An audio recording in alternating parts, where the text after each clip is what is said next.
प्रेमचंद विरचित कहानी शतरंज के खिलाड़ी। वाजिद अली शाह का समय था। लखनऊ विलासिता के रंग में डूबा हुआ था। छोटे बड़े, अमीर गरीब सभी विलासिता में डूबे हुए थे।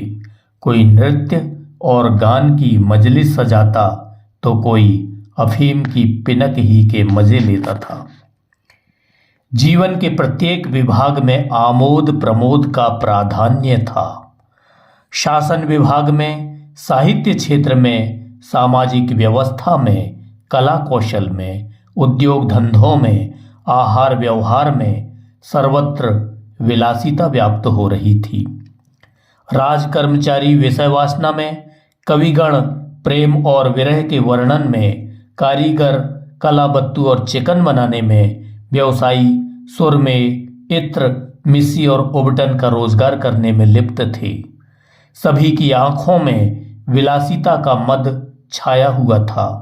संसार में क्या हो रहा है इसकी किसी को खबर न थी। बटेर लड़ रहे हैं, तीतरों की लड़ाई के लिए पाली बधी जा रही है।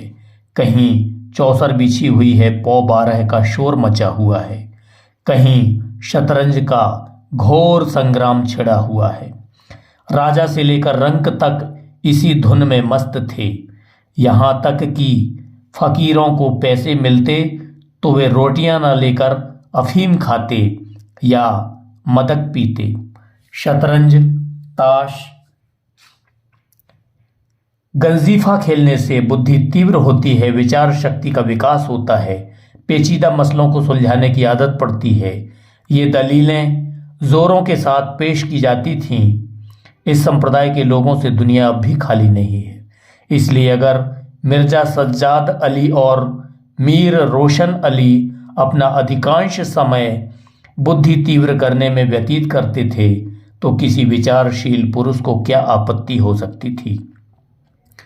दोनों के पास मारूसी जागीरें थीं। जीविका की कोई चिंता न थी। घर में बैठे चखौतियां करते थे। आखिर और करते ही क्या। प्रातःकाल दोनों मित्र नाश्ता करके बिसात बिछाकर बैठ जाते। मोहरे सज जाते और लड़ाई के दांव पैंच होने लगते। फिर खबर ना होती कि दोपहर कब हुई, कब तीसरा पहर, कब शाम। घर के भीतर से बार बार बुलावा आता, खाना तैयार है। यहाँ से जवाब मिलता, चलो आते हैं, दस्तरखान बिछाओ।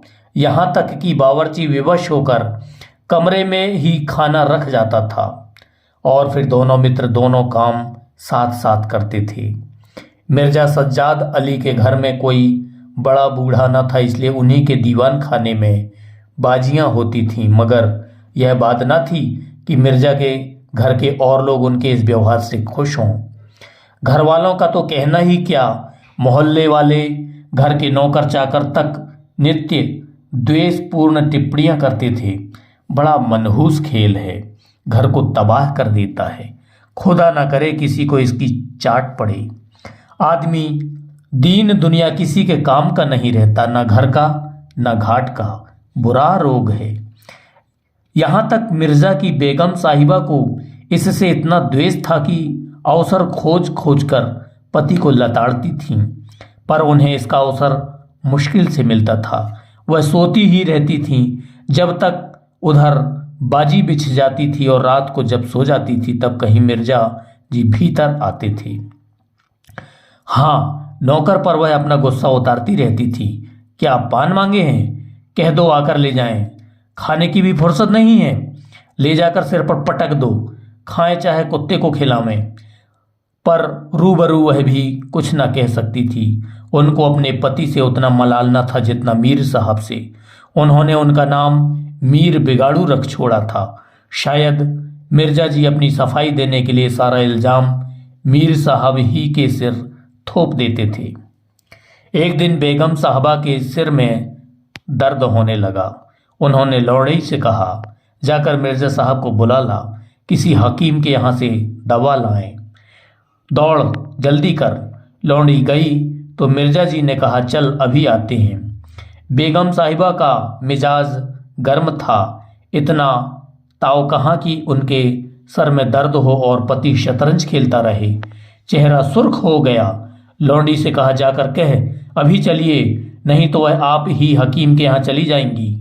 मिर्जा जी बड़ी दिलचस्प बाजी खेल रहे थे। 2 ही किश्तों में मीर साहब को मात हुई जाती थी। झुंझलाकर बोले, क्या ऐसा दम लबों पर है, जरा सब्र नहीं होता?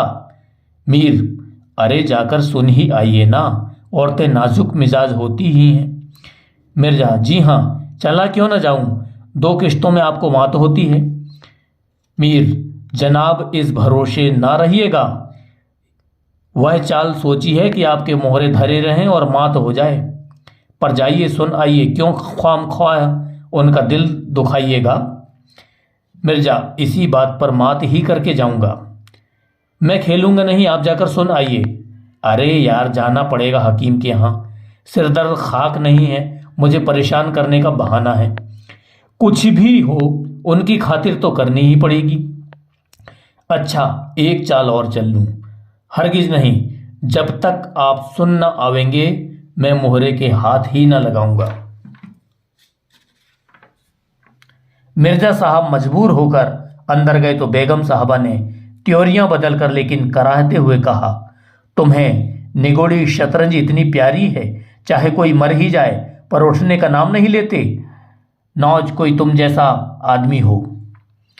क्या कहूं, साहब मानते ही न थे, बड़ी मुश्किल से पीछे छुड़ा कर आया हूं।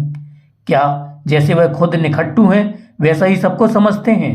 उनके भी तो बाल बच्चे हैं, या सबका सफाया कर डाला? बड़ा लती आदमी है, जब आ जाता है तब मजबूर होकर मुझे भी खेलना ही पड़ता है। दुत्कार क्यों नहीं देते? बराबर के आदमी हैं, उम्र में दर्जे में मुझसे 2 अंगुल ऊंचे, मुलाहिजा तो करना ही पड़ता है। तो मैं दुत्कारे देती हूं, नाराज हो जाएंगे तो हो जाएं। कौन किसी की रोटियां चला देता है? रानी रूठेंगी, अपना सुहाग लेंगी। हिरिया, जा बाहर से शतरंज उठा ला, मीर साहब से कहना मियाँ अब ना खेलेंगे, आप तशरीफ ले जाइए। हाँ हाँ, कहीं ऐसा गजब ना करना, जलील करना चाहती हो क्या? ठहर हिरिया, कहाँ जाती है? जाने क्यों नहीं देते? मेरा ही खून पिए जो उसे रोके। अच्छा, उसे रोका, मुझे रोको तो जानूं। यह कहकर बेगम साहबा झल्लाई हुई दीवान खाने की तरफ चली। मिर्जा बेचारे का रंग उड़ गया। बीबी की मन्नतें करने लगे, खुदा के लिए तुम्हें हजरत हुसैन की कसम, मेरी ही मैयत देखे जो उधर जाए। लेकिन बेगम ने एक न मानी। दीवान खाने के द्वार तक गई, पर एकाएक पर पुरुष के सामने जाते हुए पांव बंद से गए। भीतर झांका, संयोग से कमरा खाली था। फिर क्या था? बेगम ने अंदर पहुंचकर बाजी उलट दी। मोहरे कुछ तख्त के नीचे फेंक दिए, कुछ बाहर, और केवाड़े अंदर से बंद करके कुंडी लगा दी। मीर साहब दरवाजे पर तो थे ही, मोहरे बाहर फेंके जाते देखे, चूड़ियों की झनक भी कान में पड़ी। फिर दरवाजा बंद हुआ तो समझ गए बेगम साहबा बिगड़ गईं। चुपके से घर की राह ली। मिर्जा ने कहा, तुमने गजब किया।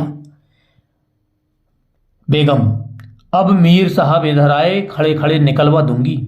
इतनी लौ खुदा से लगाते तो क्या गरीब हो जाते? आप तो शतरंज खेलें और मैं यहाँ चूल्हे चक्की की फिक्र में सर खपाऊं। लो, जाते हो हकीम साहब के यहाँ की अब भी तामूल है। मिर्जा घर से निकले तो हकीम के घर जाने के बदले मीर साहब के घर पहुंचे और सारा वृत्तांत कहा। मीर साहब बोले, मैंने तो जब मोहरे बाहर जाते देखे तभी ताड़ गया, फौरन भागा। बड़ी गुस्सेवर मालूम होती हैं, मगर आपने उन्हें यूं सिर चढ़ा रखा है, मुनासिब नहीं। इन्हें इससे क्या मतलब कि आप बाहर क्या करते हैं? घर का इंतजाम करना उनका काम है, दूसरी बातों से क्या सरोकार। मिर्जा, खैर यह तो बताइए, अब कहाँ जमाव होगा? इसका क्या गम, इतना बड़ा घर पड़ा हुआ है, बस यहीं जमे। लेकिन बेगम साहबा को कैसे मनाऊंगा? जब तक घर पर बैठा रहता था तब तो वह इतना बिगड़ती थी, यहाँ बैठक होगी तो शायद जिंदा न छोड़ेंगी। अजीब बकने भी दीजिए, 2-4 रोज में आप ही ठीक हो जाएंगी। हाँ, आप इतना कीजिए कि आज से जरा तन जाइए।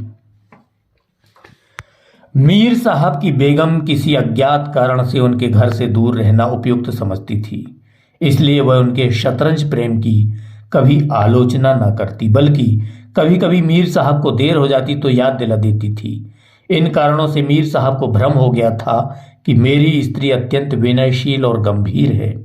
लेकिन जब दीवान खाने में बिसात बिछने लगी और मीर साहब दिन भर घर में रहने लगे तो उन्हें बड़ा कष्ट होने लगा। उनकी स्वाधीनता में बाधा पड़ गई। दिन भर दरवाजे पर झांकने को तरस जाती। उधर नौकरों में भी कानाफूसी होने लगी। अब तक दिन भर पड़े पड़े मक्खियां मारा करते थे। घर में चाहे कोई आवे चाहे जाए, उनसे कुछ मतलब न था। अब आठों पहर की धौंस हो गई। कभी पान लाने का हुक्म होता, कभी मिठाई का, और हुक्का तो किसी प्रेमी के हृदय की भांति नित्य जलता ही रहता था। वे बेगम साहबा से जा जाकर कहते, हुजूर, मियाँ की शतरंज तो हमारे जी का जंजाल हो गई। दिन भर दौड़ते दौड़ते पैरों में छाले पड़ गए। यह भी कोई खेल है कि सुबह को उठे तो शाम कर दी। घड़ी आध घड़ी दिल बहलाव के लिए खेल लेना ही बहुत है। खैर, हमें तो कोई शिकायत नहीं, हुजूर के गुलाम हैं, जो हुक्म होगा बजा ही लावेंगे। मगर यह खेल मनहूस है। इसका खेलने वाला कभी पनपता नहीं। घर पर कोई ना कोई आफत जरूर आती है। यहां तक कि एक के पीछे मोहल्ले के मोहल्ले तबाह होते देखे गए हैं। सारे मोहल्ले में यही चर्चा होती रहती है, हुजूर का नमक खाते हैं। अपने आका की बुराई सुन सुनकर रंज होता है, मगर क्या करें। इस पर बेगम साहबा कहती, मैं तो खुद इसको पसंद नहीं करती, पर वह किसी की सुनते ही नहीं, तो क्या किया जाए। मोहल्ले में भी दो चार पुराने जमाने के लोग थे। वे आपस में भांति भांति के अमंगल की कामनाएं करने लगे। अब खैरियत नहीं है। जब हमारे रईसों का यह हाल है तो मुल्क का खुदा ही हाफिज। यह बादशाहत शतरंज के हाथों तबाह होगी। आसार बुरे हैं। राज्य में हाहाकार मचा हुआ था। प्रजा दिन दहाड़े लूटी जाती थी। कोई फरियाद सुनने वाला ना था। देहातों की सारी दौलत लखनऊ में खींची चली जाती थी और वह वेश्याओं में, भोड़ों में और विलासिता के अन्य अंगों की पूर्ति में जम जाती थी। अंग्रेज कंपनी का ऋण दिन दिन बढ़ता जाता था। कमली दिन दिन भीग भीग कर भारी होती जाती थी। देश में सुव्यवस्था न होने के कारण वार्षिक कर भी न वसूल होता था। रेजिडेंट बार बार चेतावनी देता था, पर यहाँ तो लोग विलासिता के नशे में चूर थे। किसी के कानों पर जूं तक न रेंगती थी। खैर, मीर साहब के दीवान खाने में शतरंज होते कई महीने गुजर गए। नए नए नक्शे हल किए जाते, नए नए किले बनाए जाते, नित नई व्यूह रचना होती। कभी कभी खेलते खेलते झाड़ हो जाती, तूतू मेमे की नौबत आ जाती, पर शीघ्र ही दोनों मित्रों में मेल हो जाता। कभी कभी ऐसा भी होता कि बाजी उठा दी जाती। मिर्जा जी रूठ कर अपने घर चले जाते। मीर साहब अपने घर में जा बैठते, पर रात भर की निद्रा के साथ सारा मनोमालिन्य शांत हो जाता। प्रातः दोनों मित्र फिर दीवान खाने में जा पहुंचते। एक दिन दोनों मित्र बैठे शतरंज की दलदल में गोते खा रहे थे कि इतने में घोड़े पर सवार एक बादशाही फौज का अफसर मीर साहब का नाम पूछता हुआ आ पहुंचा। मीर साहब के होश उड़ गए। यह क्या बला सिर पर आई। यह तलबी किस लिए हुई। अब खैरियत नहीं नजर आती। घर के दरवाजे बंद कर दिए। नौकरों से बोले कह दो घर में नहीं है। घर में नहीं है तो कहाँ है। यह मैं नहीं जानता। क्या काम है। काम तुझे क्या बतलाऊं। हुजूर में तलबी है। शायद फौज के लिए कुछ सिपाही मांगे गए हैं। जागीरदार हैं कि दिल लगी। मोर्चे पर जाना पड़ेगा तो आटे दाल का भाव मालूम हो जाएगा। अच्छा तो जाइए, कह दिया जाएगा। कहने की बात नहीं है, मैं कल खुद आऊंगा। साथ ले जाने का हुक्म हुआ है। सवार चला गया। मीर साहब की आत्मा कांप उठी। मिर्जा जी से बोले, कहिए जनाब, अब क्या होगा। बड़ी मुसीबत है, कहीं मेरी तलबी ना हो। कमबख्त कल फिर आने को कह गया है। आफत है और क्या। कहीं मोर्चे पर जाना पड़ा तो बेमौत मरे। बस यही एक तदबीर है कि घर पर मिलो ही नहीं। कल से गोमती पर कहीं वीराने में नक्शा जमे। वहां कैसे खबर होगी। हजरत आप आकर लौट जाएंगे। वल्लाह आपको खूब सूझी, इसके सिवा और कोई तदबीर ही नहीं है। इधर मीर साहब की बेगम उस सवार से कह रही थी, तुमने खूब धता बताई। उसने जवाब दिया, ऐसे गावदियों को तो चुटकियों पर नचाता हूं। इनकी सारी अक्ल और हिम्मत तो शतरंज ने चर ली है। अब भूल कर भी घर पर ना रहेंगे। दूसरे दिन से दोनों मित्र मुंह अंधेरे घर से निकल खड़े होते। बगल में एक छोटी सी दरी दबाए डिब्बे में गिलोरियां भरे गोमती पार की एक पुरानी वीरान मस्जिद में चले जाते, जिसे शायद नवाब असफ उद्दौला ने बनवाया था। रास्ते में तंबाकू, चिलम और मदरिया ले लेते और मस्जिद में पहुंच दरी बिछा हुक्का भरकर शतरंज खेलने बैठ जाते। फिर उन्हें दीन दुनिया की फिक्र न रहती थी। किश्त, शह आदि दो एक शब्दों के सिवा उनके मुंह से और कोई वाक्य नहीं निकलता था। कोई योगी भी समाधि में इतना एकाग्र ना होता होगा। दोपहर को जब भूख मालूम होती तो दोनों मित्र किसी नानबाई की दुकान पर जाकर खाना खा आते और एक चिलम हुक्का पीकर फिर संग्राम क्षेत्र में डट जाते। कभी कभी तो उन्हें भोजन का भी ख्याल न रहता था। इधर देश की राजनीतिक दशा भयंकर होती जा रही थी। कंपनी की फौजें लखनऊ की तरफ बढ़ी चली आती थीं। शहर में हलचल मची हुई थी। लोग बाल बच्चों को ले लेकर लखनऊ के देहातों में भाग रहे थे, पर हमारे दोनों खिलाड़ियों को इसकी जरा भी फिक्र न थी। वे घर से आते तो गलियों में से होकर। डर था कि कहीं किसी बादशाही मुलाजिम की निगाह न पड़ जाए जो बेगार में पकड़े जाएं। हजारों रुपये सालाना की जागीर मुफ्त में ही हजम करना चाहते थे। एक दिन दोनों मित्र मस्जिद के खंडहर में बैठे हुए शतरंज खेल रहे थे। मीर साहब की बाजी कुछ कमजोर थी। मिर्जा उन्हें किश्त पर किश्त दे रहे थे। इतने में कंपनी के सैनिक आते हुए दिखाई दिए। यह गोरों की फौज थी जो लखनऊ पर अधिकार जमाने के लिए आ रही थी। मीर साहब बोले, अंग्रेजी फौज आ रही है, खुदा खैर करे। मिर्जा बोले, आने दीजिए, किश्त बचाइए, लो यह किश्त। मीर, जरा देखना चाहिए, यहीं आड़ में खड़े हो जाएं। देख लीजिएगा, जल्दी क्या है, फिर किश्त। तोप खाना भी है, कोई 5,000 आदमी होंगे, कैसे जवान हैं, लाल बंदरों के से मुंह हैं, सूरत देखकर खौफ मालूम होता है। जनाब, हिले ना कीजिए, ये चकमे किसी और को दीजिएगा, यह किश्त। आप भी अजीब आदमी हैं, यहाँ तो शहर पर आफत आई हुई है और आपको किश्त की सूझी है। कुछ इसकी भी खबर है कि शहर घिर गया तो घर कैसे चलेंगे? जब घर चलने का वक्त आवेगा तो देखी जाएगी। यह किश्त, बस अब की शह में मात है। फौज निकल गई। 10 बजे का समय था, फिर बाजी छिड़ गई। मिर्जा बोले, आज खाने की कैसी ठहरेगी? अजी, आज तो रोजा है। क्या आपको ज्यादा भूख मालूम होती है? जी नहीं, शहर में न जाने क्या हो रहा है। शहर में कुछ ना कुछ तो हो ही रहा होगा। लोग खाना खा खा कर आराम से सो रहे होंगे। हुजूर नवाब साहब भी ऐशगाह में होंगे। दोनों सज्जन फिर जो खेलने बैठे तो 3 बज गए। अब की मिर्जा की बाजी कमजोर थी। 4 का गजर बज ही रहा था कि फौज की वापसी की आहट मिली। नवाब वाजिद अली शाह पकड़ लिए गए थे और सेना उन्हें किसी अज्ञात स्थान को लिए जा रही थी। शहर में न कोई हलचल थी, न मारकाट। एक बूंद भी खून नहीं गिरा था। आज तक किसी स्वाधीन देश के राजा की पराजय इतनी शांति से इस तरह खून बहे बिना हुई होगी। यह वह अहिंसा न थी जिस पर देवगण प्रसन्न होते हैं। यह वह कायरपन था जिस पर बड़े बड़े कायर आंसू बहाते हैं। अवध के विशाल देश का नवाब बंदी बना चला जाता था और लखनऊ ऐश की नींद में मस्त था। यह राजनीतिक अधःपतन की चरम सीमा थी। मिर्जा ने कहा, हुजूर नवाब साहब को जालिमों ने कैद कर लिया है। मीर, होगा, यह लीजिए शह। मिर्जा, जनाब जरा ठहरिए, इस वक्त इधर तबीयत नहीं लगती। बेचारे नवाब इस वक्त खून के आंसू रो रहे होंगे। रोया ही चाहें, यह ऐश वहां कहाँ नसीब होगी। यह किस्त किसी के दिन बराबर नहीं जाते। कितनी दर्दनाक हालत है। हाँ, सो तो है ही। यह लो फिर किस्त। बस अब की किस्त में मात है, बच नहीं सकते। खुदा की कसम, आप बड़े बेदर्द हैं। इतना बड़ा हादसा देखकर भी आपको दुख नहीं होता? हाय गरीब वाजिद अली शाह। पहले अपने बादशाह को तो बचाइए, फिर नवाब साहब का मातम कीजिएगा। यह किश्त और यह मात। लाना हाथ। बादशाह को लिए हुए सेना सामने से निकल गई। उनके जाते ही मिर्जा ने फिर बाजी बिछा दी। हार की चोट बुरी होती है। मीर ने कहा, आइए नवाब साहब के मातम में एक मरसिया कह डालें।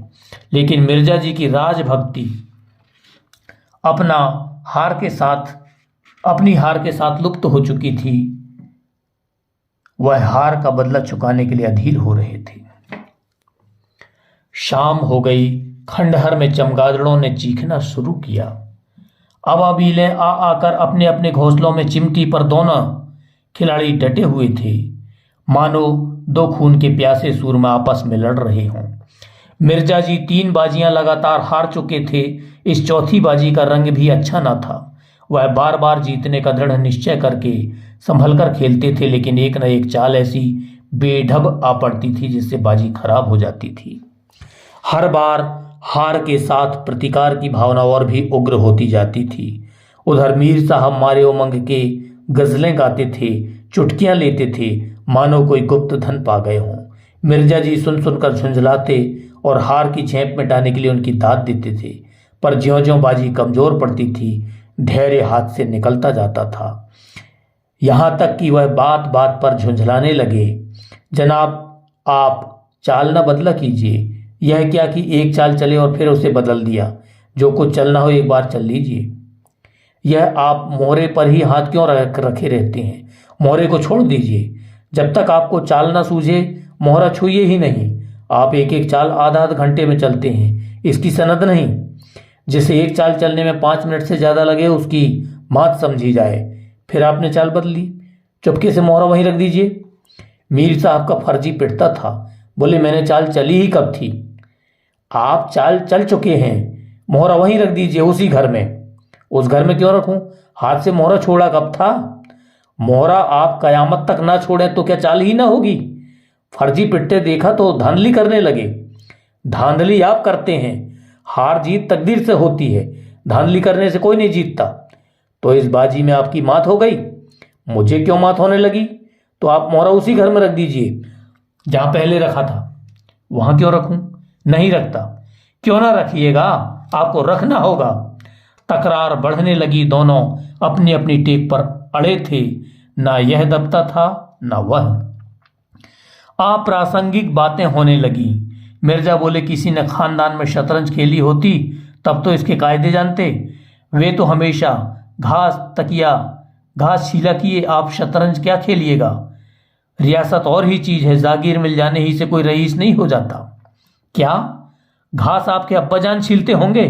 यहां तो पीढ़ियों से शतरंज खेलते चले आ रहे हैं। अजीजा ये भी गाजी उद्दीन हैदर के यहाँ बावर्ची का काम करते करते उम्र गुजर गई। आज रईस बनने चले हैं। रईस बनना कुछ दिल लगी नहीं।